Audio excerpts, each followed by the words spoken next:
There are many people, for instance, who still believe that there are more black people or Latino people on welfare than there are white people. And it's an amazing game as to how the political structure of this country operates on that myth. And they confused often percentages with absolute numbers.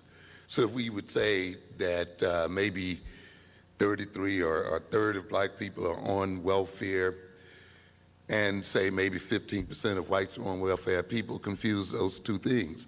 But when you're talking about 15% of whites, you're talking maybe about 9 million people, you see.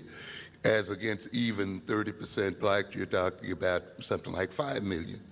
In other words, then, you have 4 to 5 million more whites on welfare than blacks.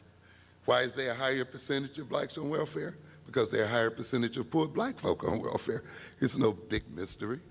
If poverty is one of the things that qualifies one to receive welfare, then the groups that have a higher percentage of poverty-stricken people will have a higher percentage of people there.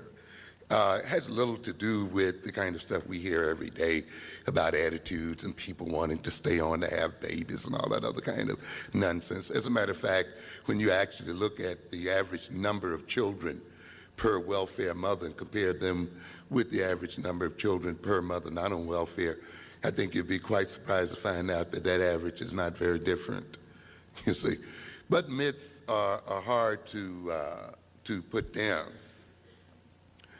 When we talk about welfare, you have to start in the 1600s, not in the 1900s, not in the 20th century, but in some place like 1605, 1650, and you have to start in Europe.